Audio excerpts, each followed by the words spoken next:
Hey guys, what's going on? It's Eli, back with another review video, and we come to the last Oscar-winning film for me to review, a part of Oscar-winning Movie Week, and it's the next Best Animated Feature film that I'm reviewing, and yep, that's right, you know what I'm reviewing next.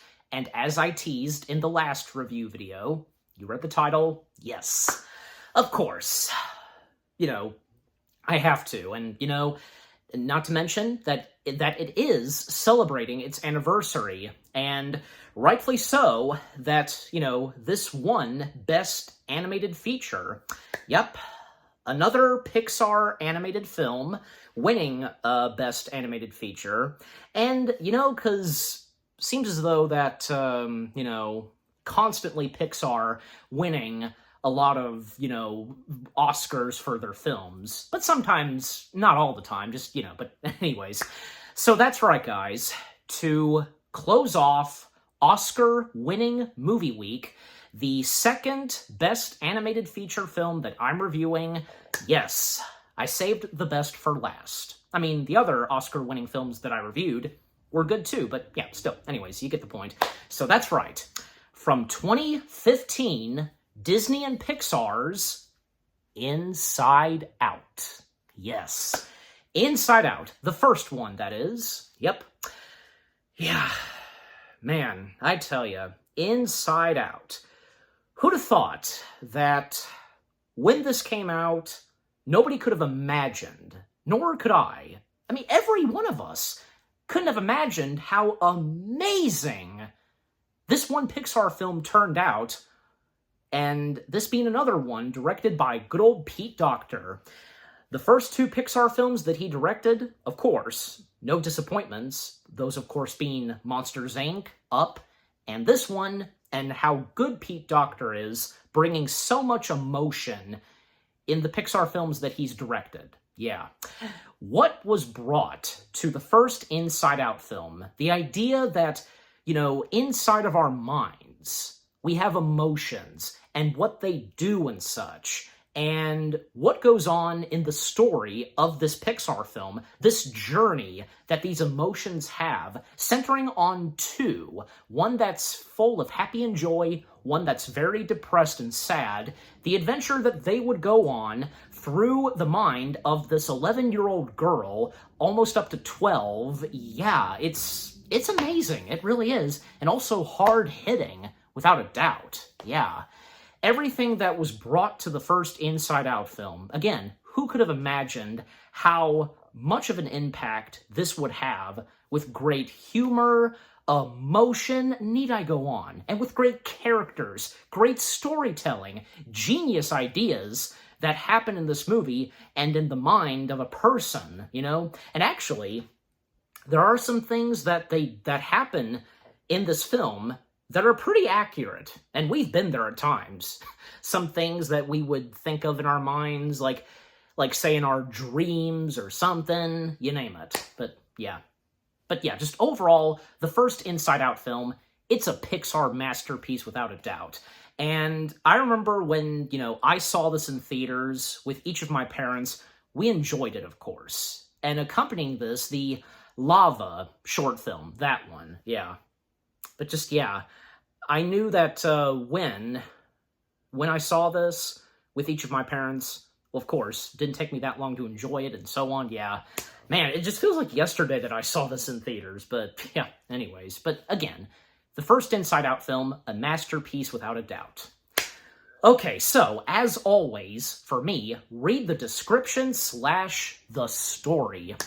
Riley is a happy, hockey-loving 11-year-old Midwestern girl, but her world turns upside down when she and her parents move to San Francisco. Riley's emotions, led by joy, try to guide her through this difficult, life-changing event. However, the stress of the move brings sadness to the forefront, when joy and sadness are inadvertently, if I'm pronouncing that right by any chance, again, you know me sometimes, swept into the far reaches of Riley's mind, the only emotions left in headquarters are anger, fear, and disgust.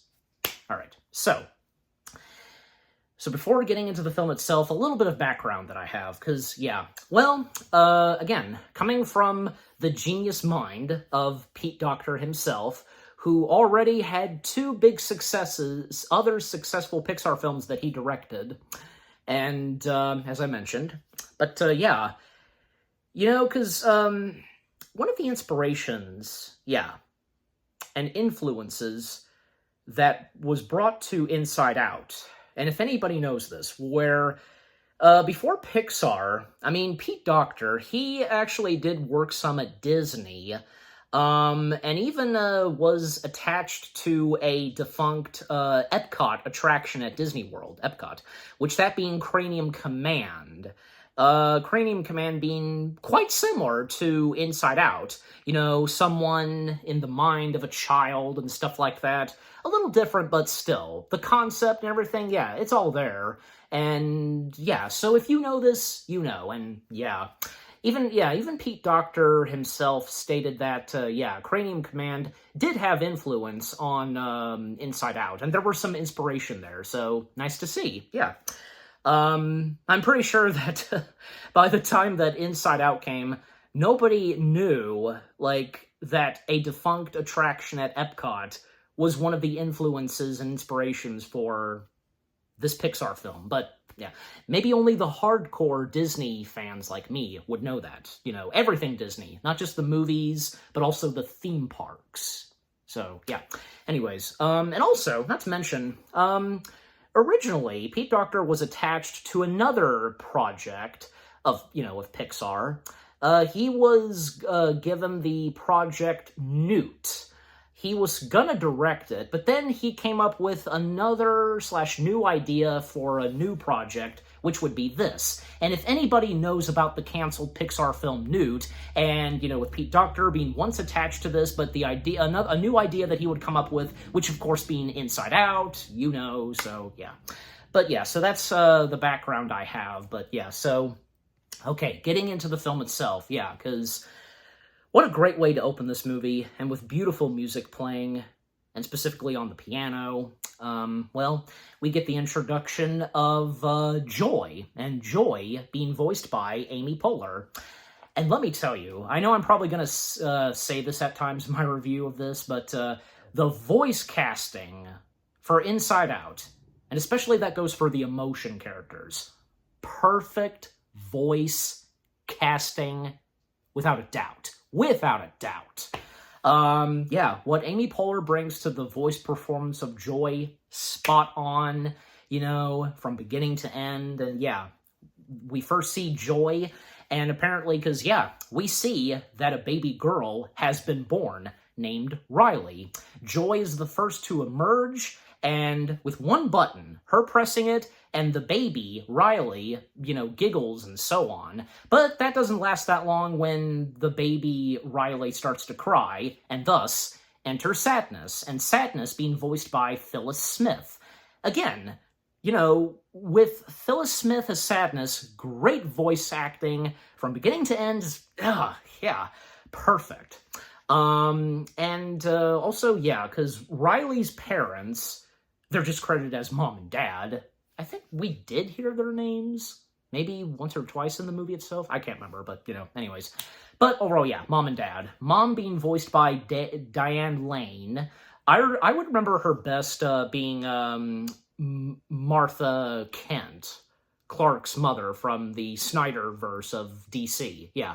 But more than that, she was also in the Francis Ford Coppola film Cotton Club, and more than that, but still, those are the two that I can think of. But anyways, yeah, and we also have Dad being voiced by Kyle MacLachlan. Yeah, Kyle MacLachlan, like, probably best known for, like, say, being in Desperate Housewives, also in the first movie adaptation of Dune, also in the live-action Flintstones movie with John Goodman, Rick Moranis, and, well, done more than that, but yeah, great actor, and both of them that do the voice performances of Mom and Dad, excellent. They're really good. And Riley, well, yeah, because Riley, who would be 11 and 12 in this movie, Riley being voiced by Caitlin Dias, if I'm pronouncing that right, yeah. And the other three emotions that we get introduced to, yeah, because we get fear, being voiced by Bill Hader, disgust, being voiced by Mindy Kaling, and anger, being voiced by Lewis Black. Again, and with all three of them, you know, from Mindy, Lewis, and Bill, fantastic voice acting. They were all perfect for these emotions, voicing them. Their voices fit so well with them. Perfect voice casting for the 5 emotions. And yeah, their introductions are great because, yeah, fear, worrying for Riley, almost like, you know, tripping over a cord. Disgust, worrying for Riley over broccoli. And when, you know, she finds the broccoli gross, yucky, the dad telling her, if you don't eat your broccoli, you don't get dessert. And this triggers anger. Wait, did he just say we couldn't have dessert? And he's reading a newspaper, no dessert, and so that's how you want to play it, old man? No dessert?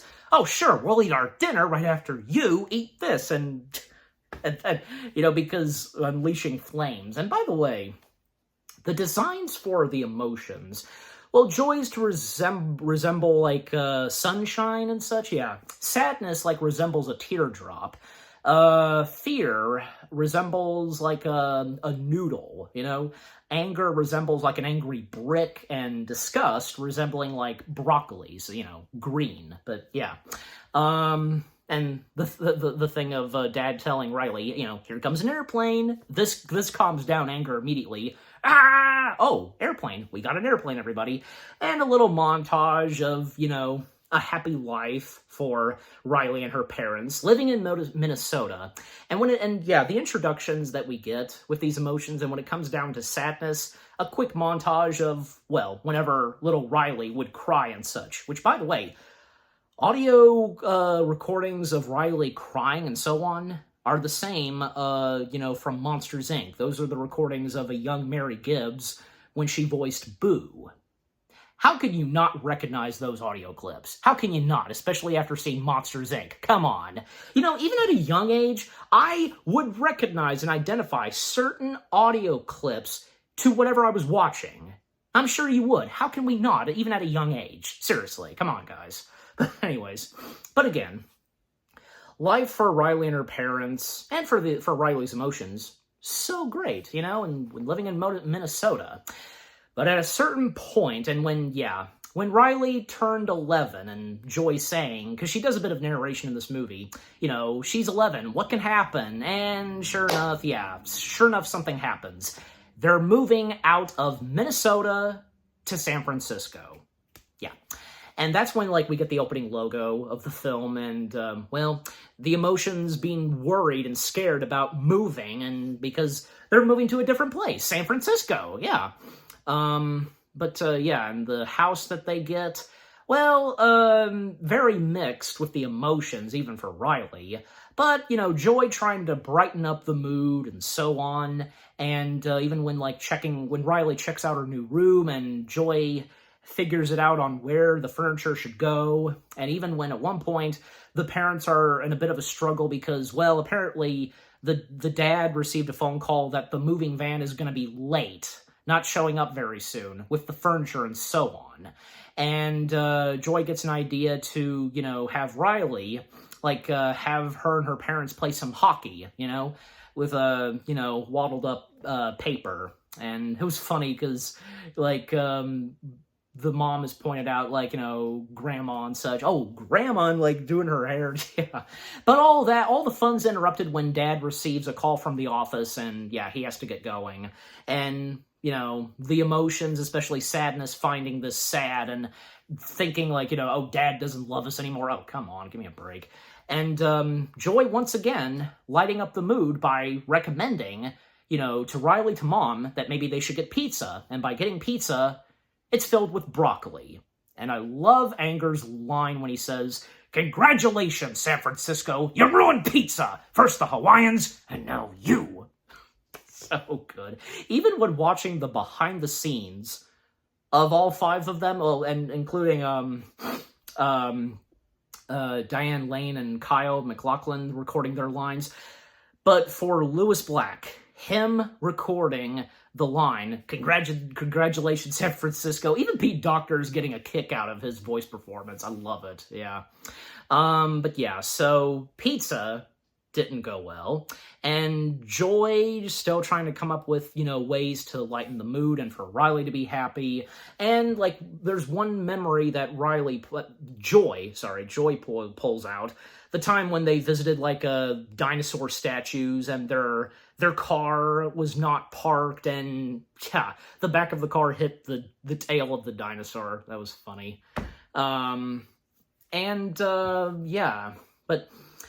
But at a certain point, because Sadness, because it seems like at first that Sadness is, and to Joy and the other 3 emotions, thinking that Sadness is screwing things up by making Riley sad and her not being happy, despite the fact, with them moving to San Francisco, the other emotions, anger, fear, and disgust, they found this scary and so on. But still, Joy tried to keep everything in a happy way and so on as best she could for now.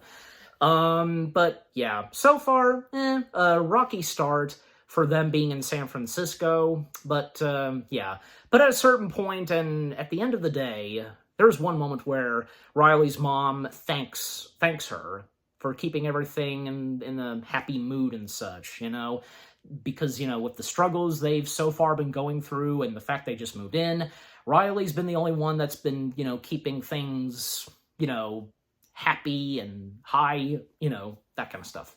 But, yeah, and, still, Sadness, a couple of times, almost, wanting to touch some core memories and such, but yeah. And by the way, because while we're on that subject, yeah, because the lands that we get in Inside Out, well, because the 5 lands, yeah, we have Family Island, Friendship Island, Honesty Island, Hockey Island, and Goofball Island, Joy's personal favorite.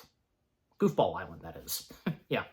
And yeah, because, and all the islands, because for Riley, well, she's into hockey. And ever since, when she's been born in Minnesota and playing hockey when living in Minnesota.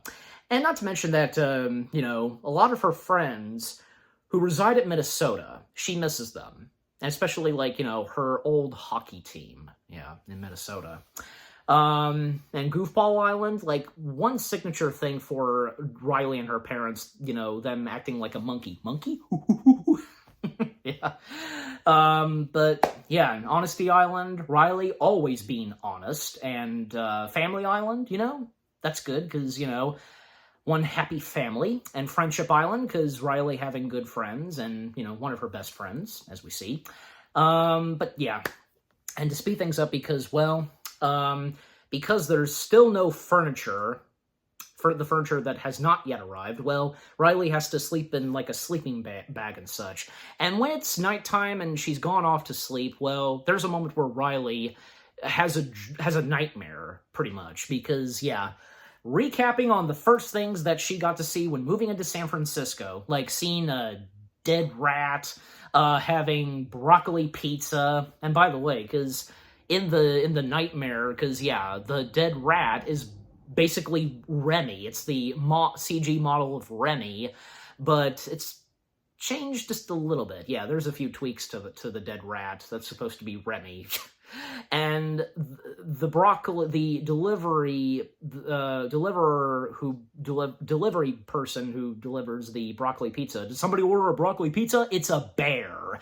And the bear is the same model as the one of Eleanor as a bear from Brave. Yeah, they're just reusing that model, and changing the fur color to brown. Just, yeah, nice. And even, the broccoli pizza comes to life. And by the way, the background music in Riley's Nightmare is music of the Haunted Mansion. Yeah, the organ. That's cool. Nice that they incorporated that in there. And Riley, yeah, because she's starting to, like, and Joy shuts off the Dream, because, Dream Productions doing this, and Joy questioning, like, whoever is running these dreams and such. So she whips out a core memory, and it's basically Riley skiing, and Joy even joining it as well, yeah. And, well, Joy, at one point, because making plans on what is to specifically happen on Riley's first day at school in San Francisco, having it all laid out, and what her and the other emotions are going to do, and at the console.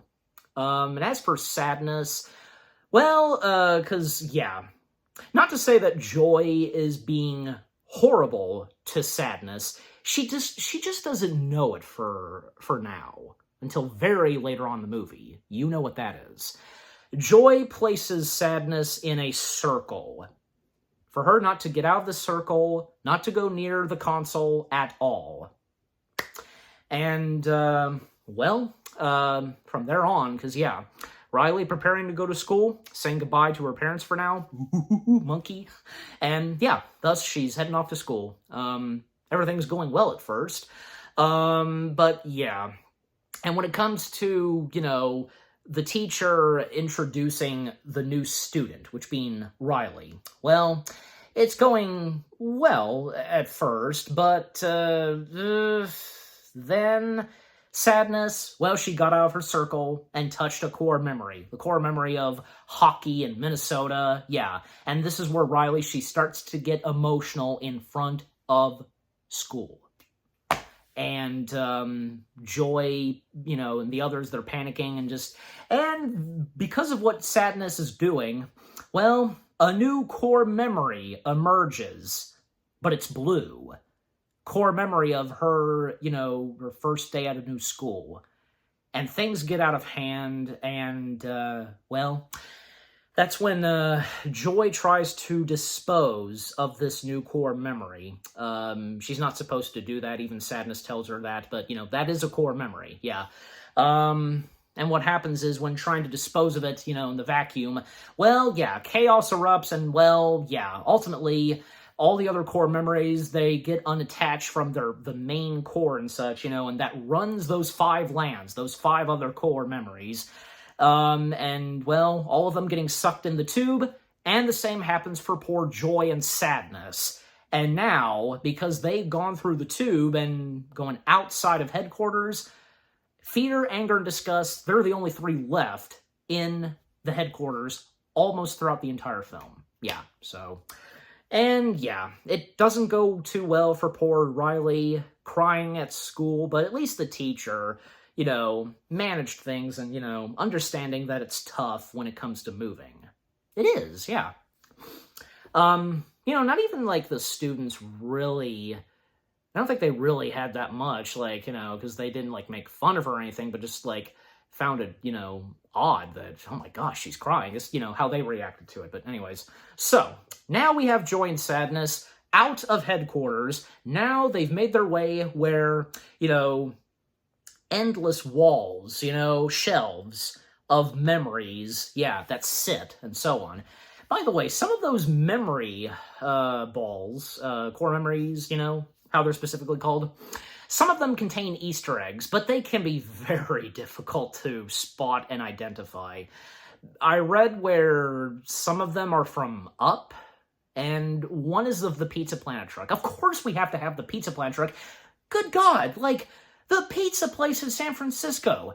They didn't think of inserting a Pizza Planet truck there? Not even, like, on the side of the curb or something? I don't know, but, it doesn't have to mean... Okay, obviously it's not the pizza place they went to, and when they got pizza broccoli, it's not Pizza Planet, but still, I don't know. But at least the Pizza Planet truck is in there, but the problem is it's difficult to find. Even Pete Docter and those of Pixar, they stated that themselves.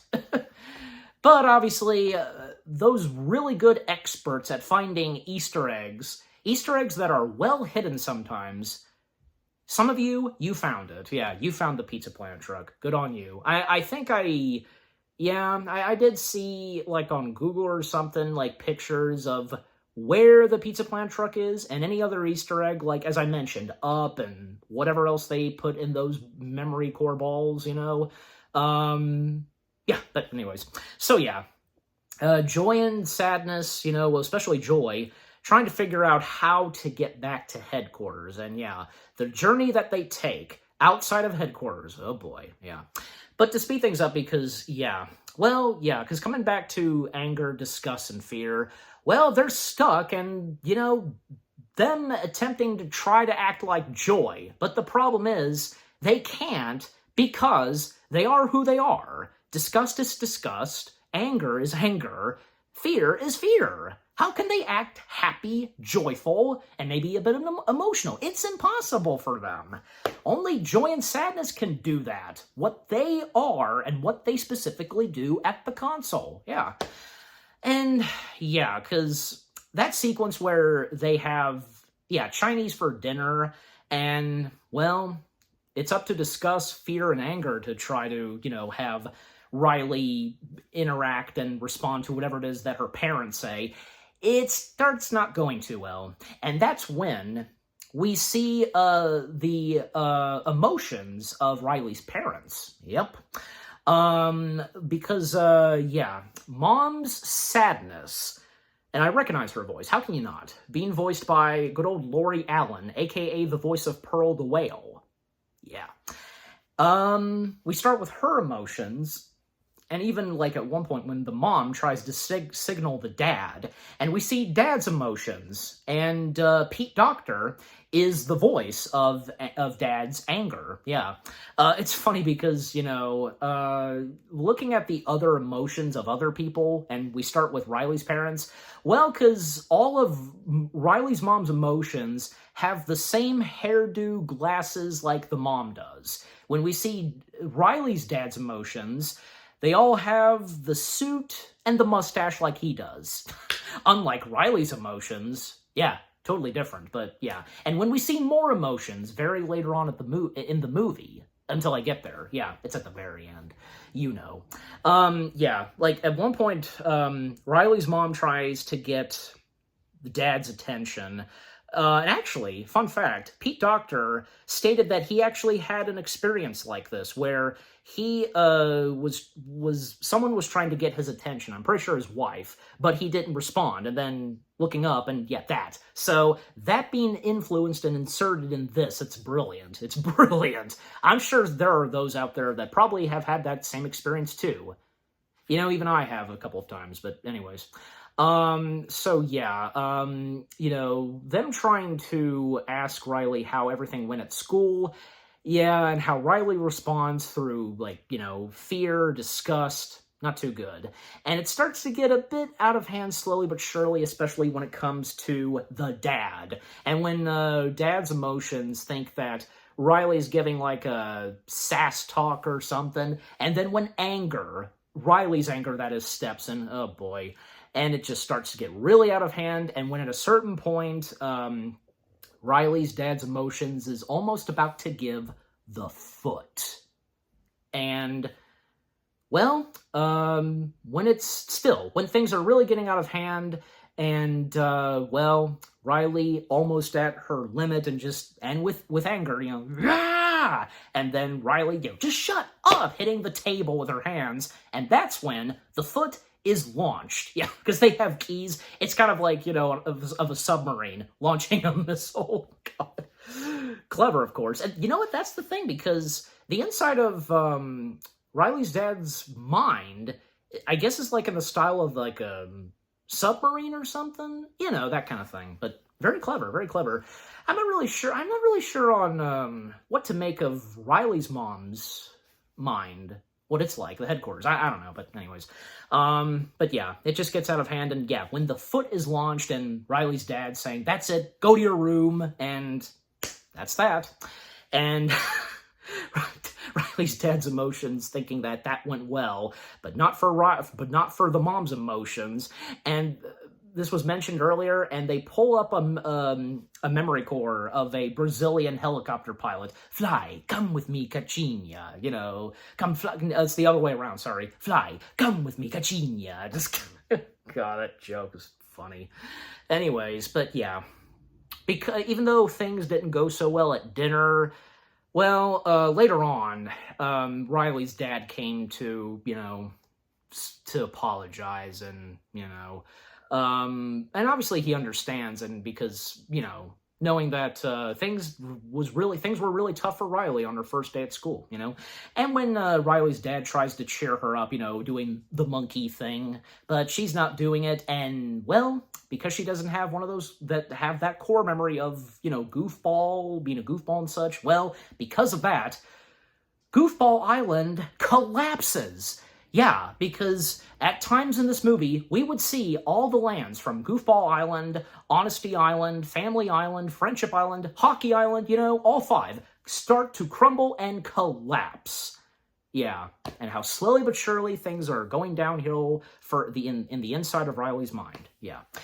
And speed things up still because, yeah, joy and sadness, the journey that they're still going through, the shelves of the memories and such, even when sadness was touching them, because joy had to drag sadness. And even at times when joy is trying to cheer up sadness, mention some things, but yeah, like at one point, like mentioning a movie of where the dog dies.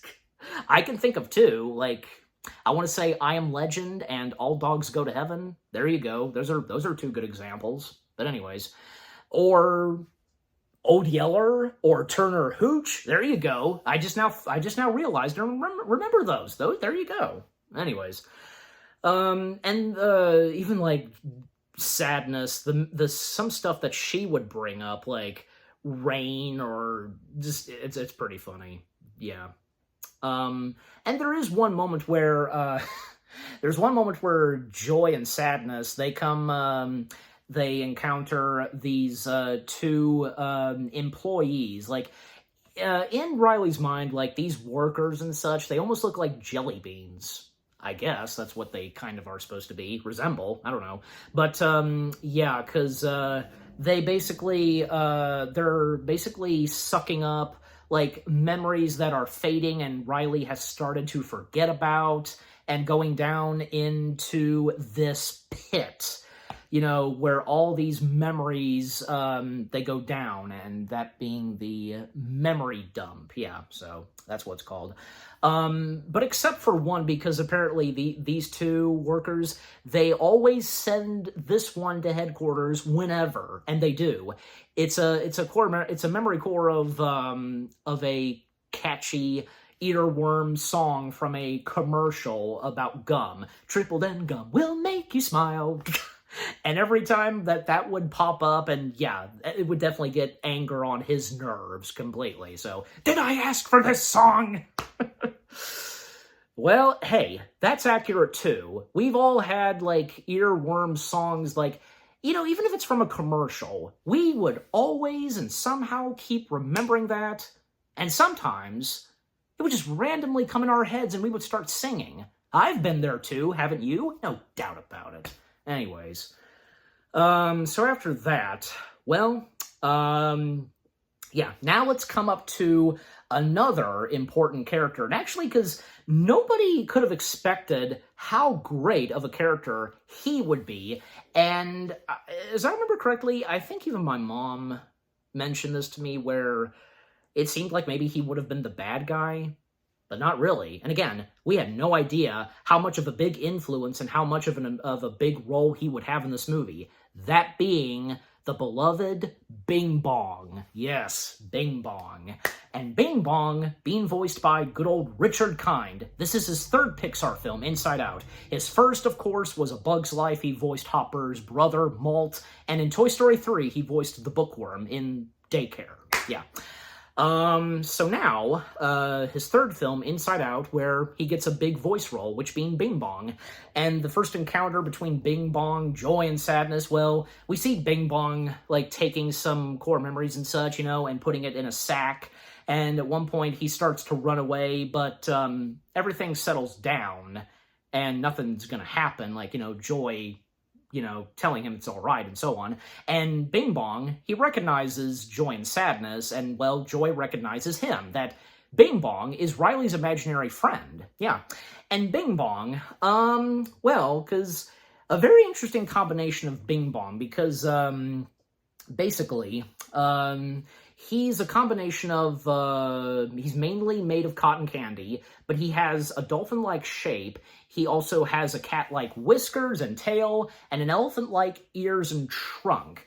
And when he's sad, when at one point we see him sad and crying, he would cry out, candy tears, literally candy wrappers and stuff like that's funny.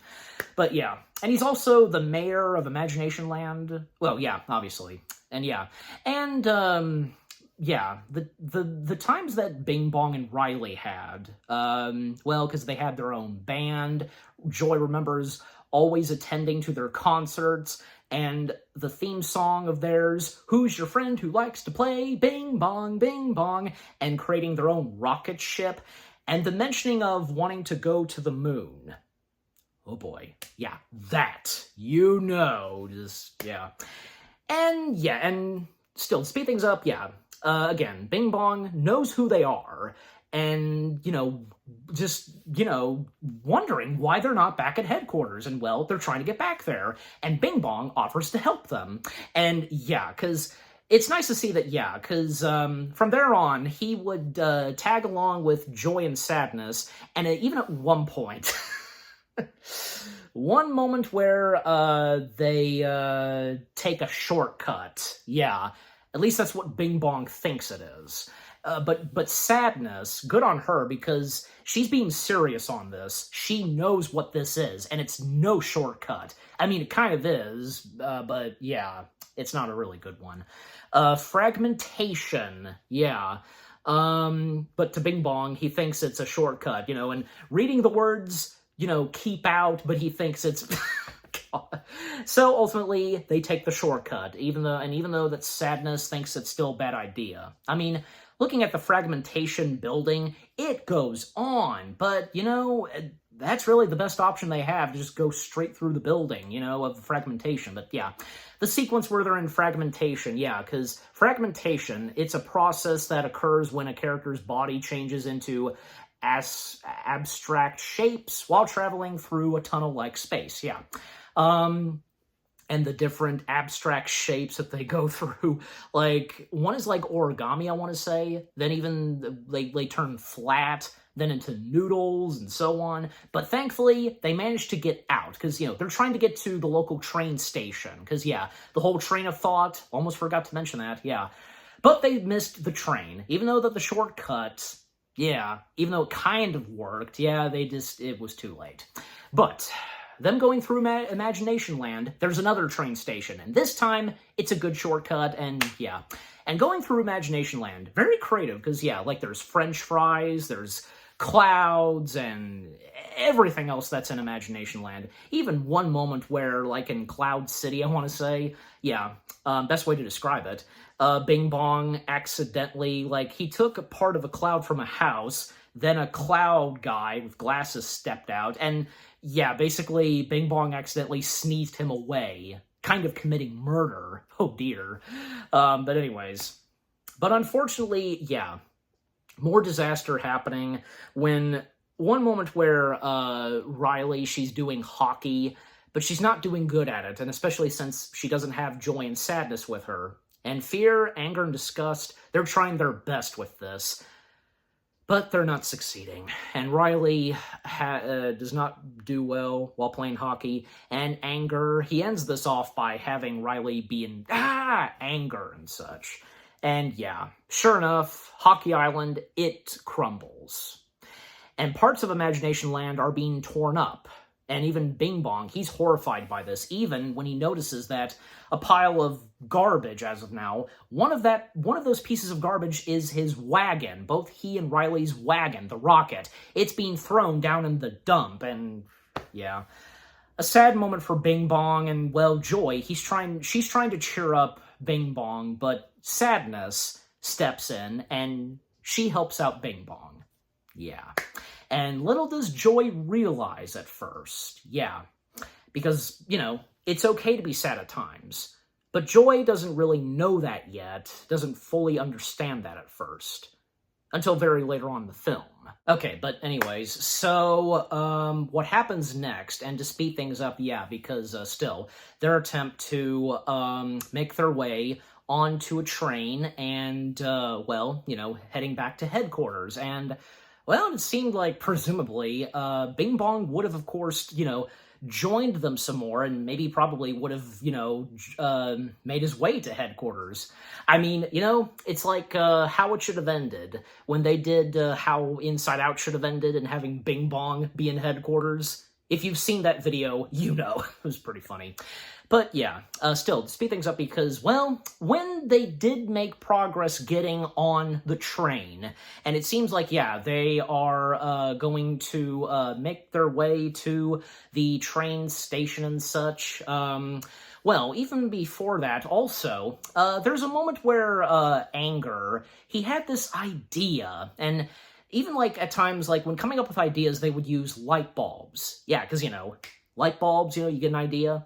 Anger had an idea that maybe, and because how much Riley, being unhappy, moving into San Francisco, the option to move back to Minnesota, and if it's just Riley herself, what Anger comes up with, like, that would not satisfy Joy, and I don't think she probably never, maybe she did at a certain point, but, it's not established nor seen very later on in the movie, even when Joy and Sadness make their way back to headquarters, but still, I mean, well, again, Anger not able to be like Joy and Sadness, that's understandable, so, and of course that goes for both Fear and Discuss.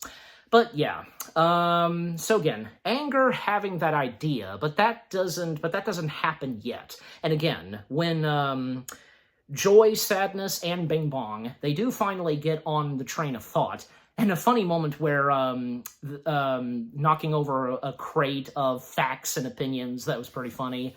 And the talk that they have and when they're on the train goes pretty well and such. But then at one point, the train of thought, well, it stopped for the evening because Riley had gone to sleep. And yeah, only the train of thought would run during the daytime and when Riley would be awake. So yeah.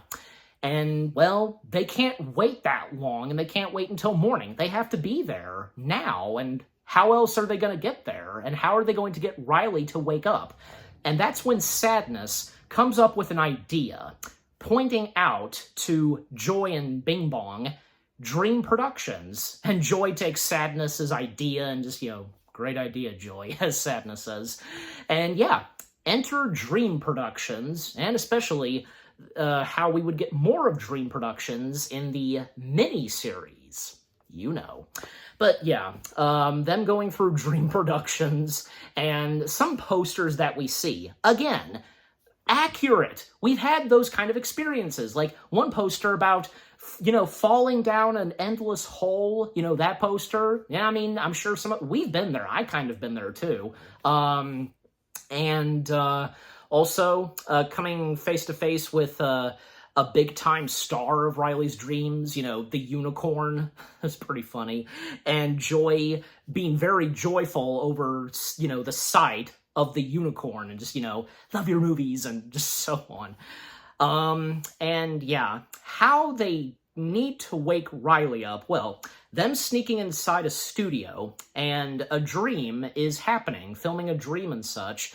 Basically, what the dream is that Riley's having is her at school, and Fear is on duty. He takes the night shift and watching over Riley's dreams. Yeah, not a good position for Fear, but again, no Sadness, no Joy especially on duty. Well, that of course goes for Joy, but anyways. So yeah, the dream that happens with Riley at school, like Riley in her underpants and her teeth falling out, that's accurate too. I'm sure that some of you, maybe I have, I don't know, but overall, some have had that dream where, the fear of losing teeth or something falling out. Ugh, yeah, that's a big nightmare there. Yeah, but, what Joy and Sadness do, and Bing Bong, well, Joy and Sadness, they get into this, doggy costume, come through the classroom door, and, well, they're trying to get Riley to wake up, but it's not really working. They're not accomplishing. And Sadness can't keep up with Joy inside the dog costume, when at one point the dog costume rips apart, and in Riley's vision of her dreaming this, it's like, the dog sliced in half, and the lighting, like looking like something very scary. And Fear just like, it's just a dream, it's just a dream. Then Bing Bong stepping in, trying to lighten the mood, and even Fear's reaction, Bing Bong?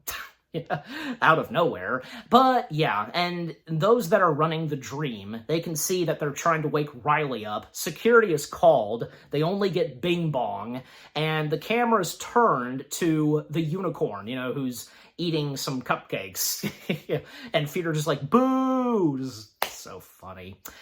But yeah, and yeah, so unfortunately, Bing Bong, he gets thrown into a dungeon, best way to describe it, and he has the core memories with him in the bag. Yeah, because at one point they put the memory cores inside of, Bing Bong's, sack and such. That helps. And, well, now, Joy and Sadness, they have to go and rescue Bing Bong, but also get the core memories. And, well, yeah, the subconsciousness, those are their names, yeah, the subconsciousness. They're the two guards that are guarding the dungeon and such, and where they threw Bing Bong. Both of them, guard Frank, being voiced by Dave Goelz, and guard Dave, being voiced by Frank Oz. Two of the legendary Muppeteers, the voices of Fozzie, Gonzo, the list goes on. Yeah, and it's great to see that this was a little, Muppet reunion for them where they're interacting with one another. Of course, this is a Pixar film. Not to mention that Frank Oz previously was in Monsters Incorporated voicing Fungus, Randall's assistant at Monsters Incorporated, in which, by the way, Frank Oz is one of Pete Docter's heroes. And that's great to see that Pete Docter, bringing in one of his heroes to do voices in the two Pixar films that he did. Nice to see. No doubt that was a joy for Pete to work alongside with one of his idols and heroes. How can you not? Because, the Muppets, and because, yeah, obviously, no doubt that the Muppets having a huge influence on the Pixar people. Obviously, they're Muppet fans, and Pete Docter being one of them, so yeah. And a moment where guard Frank and guard Dave, and I like how, yeah, Dave's character's named Frank, and Frank's character's named Dave, the name switch. They're talking about, about the size of their hat and, their names on the hats, and yeah, they're a bit distracted by this conversation when, yeah, because Joy and Sadness, they're trying to get in, and they throw them in, no escaping, says guard Dave, voiced by Frank. I don't think, when I first saw the movie, I'm pretty sure, yeah, I recognized Frank's voice, but I don't think at first I recognized Dave's voice. Maybe, but, obviously, eventually, yeah, knowing that both the voices of Gonzo and Fozzie being in this, that was awesome. Again, a nice Muppet reunion for them. Yeah, anyways. I guess you could say that. Muppet reunion, because, two of the legendary Muppeteers working again, and, well, in a Pixar film. So, yeah. By the way, because, I feel like mentioning this because there's an extended version of the recordings of Dave Goelz and Frank Oz. They were improvising. Obviously, they were improvising as their characters about the hat thing. Pete Docter played that on the Beretta podcast when Dave Goelz was celebrating, his anniversary of, many years of work and such. If you even know what I'm talking about. If some of you do, good on you. So, yeah. Pete Docter attended that, and he played an extended version, like never before, recordings of Dave and Frank's improvised conversation as those two guards. That was great. Anyways, back to the movie, because, yeah, Joy and Sadness, they are now in, again, I guess you could say the dungeon, where, well, basically, it contains a lot of Riley's fears and nightmares, things that she had been scared of. Maybe she is still scared of, like the stairs down to the basement, broccoli, Grandma's vacuum cleaner, and most of all, and because, well, Bing Bong, he's in a balloon cage, a cage made of balloons. There lies, Jangles. Yeah, Jangles, a big clown. Jangles being voiced by Josh Cooley, a member of Pixar. And by the way, I never really knew this. Jangles was modeled after, the late legendary member of Pixar, Joe Ranft. Because if you know Joe Ranft, Joe Ranft, actually had dressed up as a clown. If anybody knows about this, and there's a little bit of footage that we see of Joe Ranft dressed as a clown. And as I recall, like, the colored wardrobe that Joe wore, being the clown, is the same colored wardrobe that Jangles has. Yeah.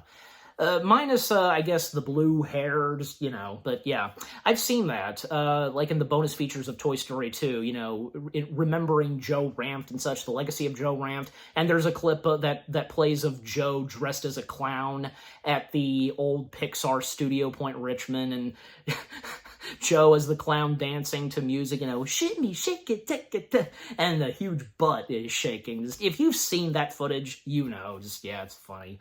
Anyways, but yeah, that's nice. Nice tribute there, and yeah, Jangles modeled after Joe Ranft, dressed as a clown. Yeah, anyways, so, well, Joy and Sadness, they're terrified of the sight of Jangles, but they've got to, of course, save and get Bing Bong out of there as best they can. But, well, I mean, they succeed, but that's when, maybe, yeah, Jangles can wake up Riley, and thus, by waking him up and, mentioning birthday and so on, and yeah, Jangles, who's the birthday girl? And thus he starts to run and kind of chase Riley, no, I'm sorry, Joy, get the names mixed up, Joy, Sadness, and Bing Bong. They make a run for it, and yeah, Jangles breaking out of the dungeon and such. And when we come back to Dream Productions, the unicorn that we saw is dancing, and there's a bit of rumbling, and sure enough, boom,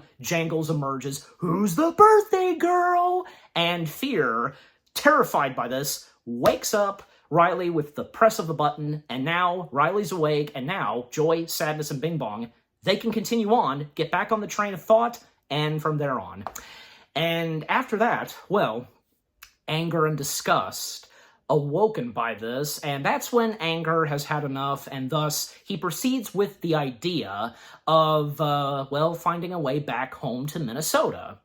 And in the middle of the night, yeah, but actually, it isn't until, like, the next day, it's like Riley skipping school and getting on a bus. Well, yeah, because Anger's plan is to take a bus to Minnesota, but Riley's gonna need money, and yeah, Disgust asking Anger, like, yeah, where are we going to get money? And as Anger is typing on the console, he says, Mom's purse.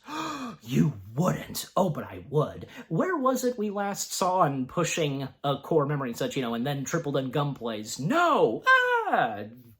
Fear falls backwards, and yeah, Mom's purse on the table downstairs in the living room and so on, near the kitchen. So that's where Riley goes, and her sneaking down while her mom is on the phone, and boy was she lucky not being caught. Like, she was in plain sight, reaching into her mom's purse, and when Riley's mom turned, like, was she looking straight at her? Well, no, she was looking down, but when she looked up, Riley was nowhere to be seen. She succeeded, and didn't get caught. But yeah, so Riley using her mom's credit card to purchase a bus, get a ticket and such, to hop on a bus for Minnesota.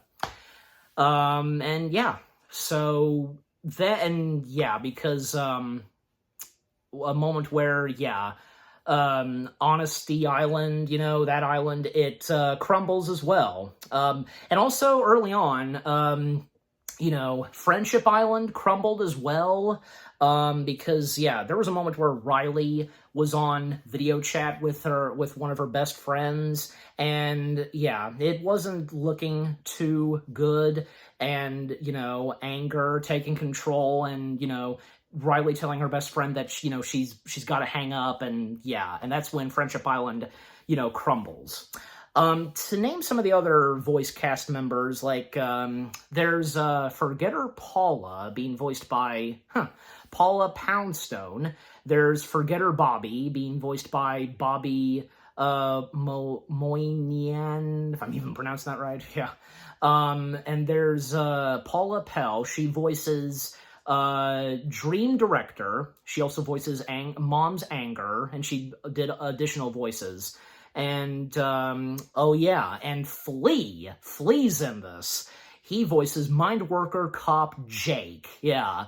Flea, you know who that is, and I remember him best, me being a Back to the Future fan, playing Needles in parts 2 and 3. Yeah, but more than that, of course. He was also in The Mandalorian, yeah, in Star Wars and such. But again, more than that, and even in the band, you know, of course. And also Carlos Alazarki, if I'm pronouncing his name right, a big-time voice actor. He voices the helicopter pilot, the Brazilian helicopter pilot, and he also voices Dad's Fear. Yeah. There's also, yeah, a couple of others, like, yeah, because, like, a few that make cameo voices, but I'll mention them later. Greg Berger, Aurora Blue, Veronica Bonell, Lola Cooley, the late John Seigan, yeah, Danny Dare, Andre Datzman, Ronnie Del Carmen, Keith Ferguson, Tony Felucci, Randy Hahn, yeah, because all of them did additional voices. Randy Hahn voices the hockey announcer, and others from Carter Hastings, Jacob Hopkins, Emma Hudock, Evan Hudock, Dara Aruaka, Molly Jackson, Daniela Jones, Sophie Lee Caridi, Alyssa Knight, the voice of Eve, yeah, doing additional voices, the names that I'm mentioning. Mom's Disgust and Mom's Joy, both being voiced by Sherry Lynn. Dawn Lewis did additional voices. And Brooke Parker voiced Bad Actress. Triple M Gum Singer was voiced by Nick Petera, and he also voices Imaginary Boyfriend, because one moment in Imagination Land where we see Imaginary Boyfriend, and I would die for Riley. But Imaginary Boyfriend would have a key moment in the film a little later. Phil Proctor, Murray Pearl Shaffer, if I'm pronouncing that right, Patrick Sells, yeah, the list goes on, yeah. Most of them doing additional voices. Also, Triple Den Gum Singer number 2, you know, female, was Andre Datzman. Yeah, that's right, her. Anyways, so back to the movie, because, yeah, again, they get, Riley gets her mom's credit card, getting a ticket for a bus, and yeah, Honest Island, you know, crumbling and such. Well, and at that point, because, well, and when things were starting to look okay, and as they were taking their journey on the train of thought, well, the crumbling of that land, it caused the train tracks to, you know, break off, and the train of thought crashing where the core memories are and such, you know, the shelves, and, well, what now? Because they lost their transportation, and that's when a tube broke off, and Joy making her way through the tube and being sucked back into headquarters. But Sadness, her getting too close to the core memories and they're turning blue. Joy, like, telling her to back off and just, you know, telling Sadness Riley has to be happy, but she's missing the point and with Sadness. So she goes on by herself, leaving Sadness and Bing Bong behind, but with the train tracks and everything, yeah, causes the tube to break off, and yeah, she doesn't make her way to headquarters. And Bing Bong, well, him getting in the middle of it, and, well, sadly, both Joy and Bing Bong, they fall down beneath, you know, where the dump is. You know, that being, yeah, the memory dump, yeah. And, yeah, they're stuck down there. What are they gonna do? There's no way of getting back up. And this is where, yeah, things get really deep here. Well, Joy, You know, her trying to find a way to get back up there, but Bing Bong sets Joy straight that, you know, we're stuck down here. We're forgotten. And there's a moment where we saw Bing Bong, one of his hands is gone. It's faded away. Riley has now begun to forget about Bing Bong. And, you know, fate is going to come to Bing Bong. Just, ugh. And Joy, a moment where she slowly but surely breaks down, looking at the forgotten memory ball cores and, well, looking at one of the main core memories, and all she wanted to do, and even when they moved to San Francisco, is to make Riley happy. That's all she'd been trying to do. It's understandable, but even when Joy, all happy and so on, but, you know, she can have her moments where just, like, fed up or something. She breaks down. She cries. And it's just, yeah. It's a really good sequence. It really is. And when looking at one of the core memories, when it was mentioned early on by Sadness that, you know, the time when her hockey team lost the game, and she was sitting up on a tree branch, her parents came up to, you know, calm her down, you know, and so on. But then Joy, like, slides it, like, moves it, and it turns bright and yellow because her fellow hockey players came up to her and they lifted her up. So she figures it out. She solves it, you know, putting the puzzle together, you know, with joy and sadness and everything. You see, just, yeah. Did I forget to mention that early on, like, Joy knowing and realizing that Sadness knows the various locations and ways to get back to headquarters. Yeah. So, anyways.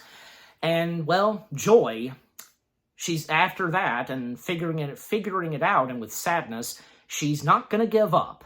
And, well, there's still no way to get out. But Joy discovers, and when she sings, "Who's your friend who likes to play?" and Bing Bong just like, he knows what Joy's doing, and by singing the rest of the lyrics, his rocket makes you yell, hooray! And hearing a tune, and thus, they follow the sound and locate the rocket, the red wagon, and them trying to launch it into the air, fly on it, but they have no luck a few times, and that's when Bing Bong, because he knows what's happening, and he knows the solution, in telling Joy that this time it's gonna work. They sing, and what happens is, Bing Bong, he flies off, and making the rocket lighter, and for Joy to make it back up there, and she succeeds. Bing Bong basically sacrificed himself for Joy to get back up there and to go save Riley. And him cheering her on, and then the last words that we hear from Bing Bong, which actually, fun fact, Richard Kind did cry when he read those lines and the actual recording. Like, yeah, it's Richard Kind actually getting emotional when he says those famous last words from Bing Bong, "Take her to the moon for me." Okay? Amazing! I give some applause. That is a perfect moment right there. Pixar everything. And yeah, Bing Bong, he fades away.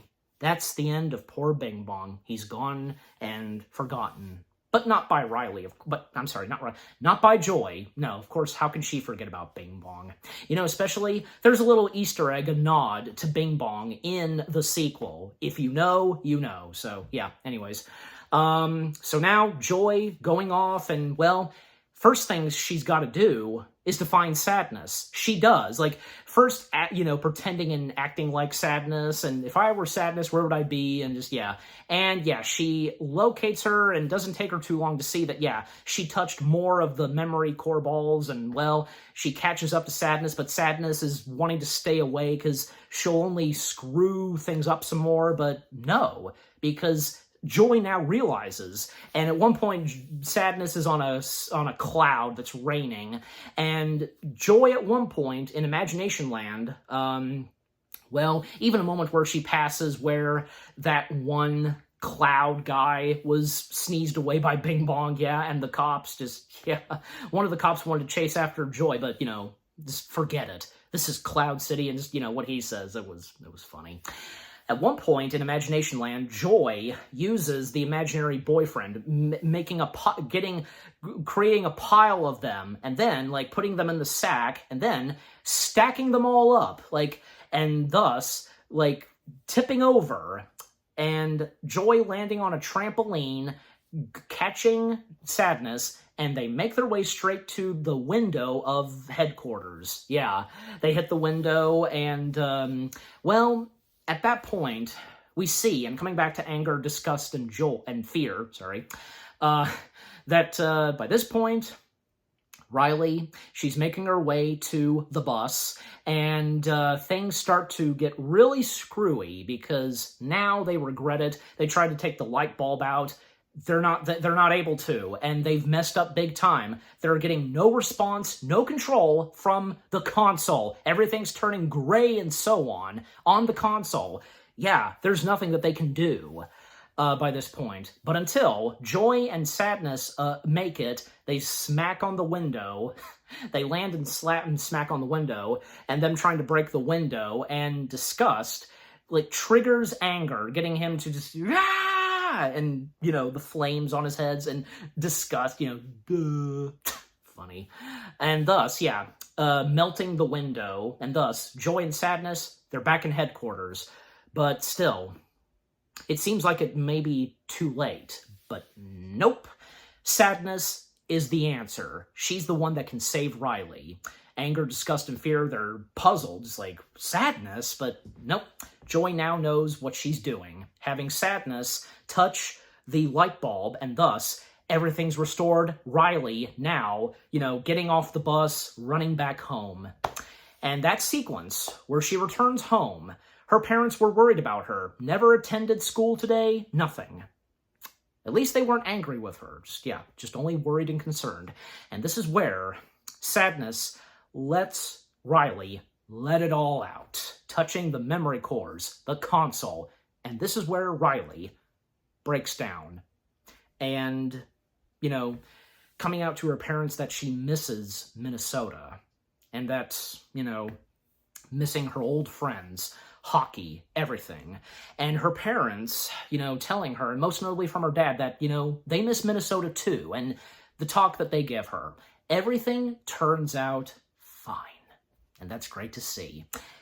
And after that, well, things are better now for Riley and the emotions in her head, everything. And now that, you know, everything's now settled in their new home, San Francisco.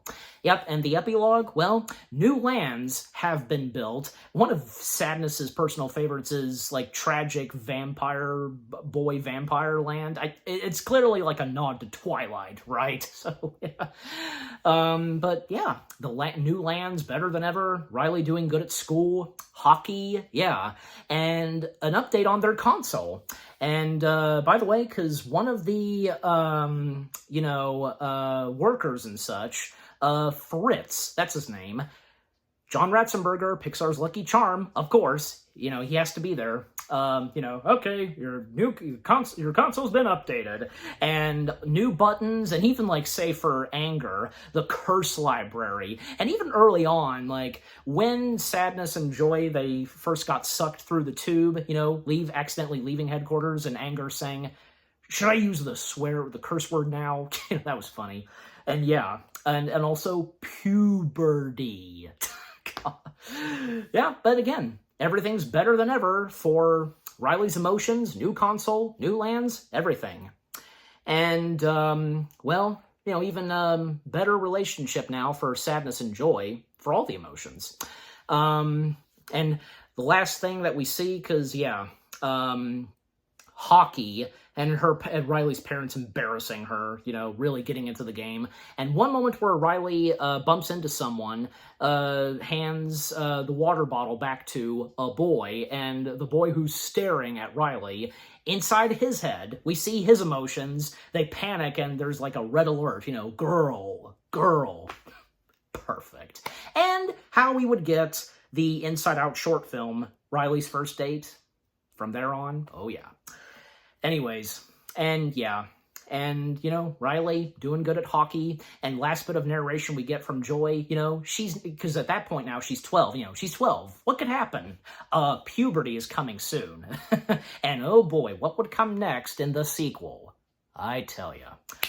And the end credits. The end credits were great. We see more emotions. And yeah, because, from a clown... once again, yeah, the clown that we see, a human, of course, yeah, still modeled after the late Joe Ranft, and Clown's Joy being voiced by Peter Segal. There's also Cool Girl, because we saw a Cool Girl at school. Cool Girl's Emotions being voiced by Rashida Jones. I think I'm pronouncing her first name right. Good actress, and not to mention she was one of the writers for Toy Story 4. But I also remember her best for, I mean, she's a great actress, done a lot, but I'm just saying, like, I would remember her best being the secretary, yeah, in the 2011 Muppets film. If you remember, you know, so, yeah. And also seeing the teacher's emotions and them playing a core memory ball of the Brazilian helicopter pilot. And a bus driver that we saw early on the film, and we see him wearing shades, his emotions... All 5 of his emotions are full of anger. They're all angers, and them trying to go their happy place, playing something, and, well, it's tripled in gum. And then we even see, the cool girl's mom who works at the pizza place. We saw her emotions. Then we also saw emotions of a cat and a dog. Nice. Not that much of the dog's emotions, but the cat's emotions, yeah, because... A cat who feels sad, a cat who's angry and is hissing, of course, a cat who's full of joy, and the cat's fear emotion, well, all he does is just play with, like, you know, the console and, you know, causing the cat to just randomly just, you know, freak out and such. And this is right after a dog, you know, was chasing someone with a slice of pizza, so, yeah. What a great way to end off the film and what goes on at the start of the credits. Yeah. The first Inside Out film, it is without a doubt a Pixar masterpiece from beginning to end. The story, the cast of characters, great voice acting, hilarious and hard-hitting emotional moments, great character-driven stuff, and what goes on with all the 5 emotions, the 3 that remain in headquarters, while the 2 outside of headquarters, and Bing Bong, of course, what goes on with the human characters, Riley, her parents, the journey that follows through this movie. Yeah, the accurate stuff that this movie did, stuff that we've experienced in our dreams and so on, yeah. Brilliant ideas, concepts, you know, in this movie, just what more do I have to say? And the music and score, beautifully done. Pete Docter, he's the man. He once again nailed it for his 3rd Pixar film that he directed, without a doubt. Yeah. Again, overall, the first Inside Out film, without a doubt, a true Pixar gem/masterpiece, need I go on, and well-deserved winning for Best Animated Feature. Facts. And I'm giving the first Inside Out film, oh, come on, it's obvious, right? 10 out of 10 stars. Yes, 10 out of 10 stars for the first Inside Out film. And what about you guys? What did you think of the first Inside Out film itself? Any of you that got to experience this in theaters, what your first impression was on this? Did it quickly become another one of your favorite Pixar films and from Pete Docter? You know, did you have some good, hilarious laughs, you know, and did you get teary-eyed? How can you not? This is Inside Out we're talking about. What were some of your favorite moments? Your favorite characters? Jokes? Things that they accurately did where we've experienced those in our dreams. You see what I mean? Or had those same thoughts and imagination stuff that's in this movie that Riley had and that we've had. Just, yeah. From beginning to end. Overall, what do you think of the first Inside Out film itself? And, you know, and also, were you happy to see that it won Best Animated Feature? And also, I love that, when the Oscars happened and when Inside Out was one of the nominees, how fitting it was that Woody and Buzz, they presented the award for Best Animated Feature, and the winner, of course, being a fellow Pixar family member of theirs, which being Inside Out. Perfect. And the LGMs coming in, they passed Woody and Buzz the envelope. Great to see, thank you, fellas. You're welcome. Great. Yeah.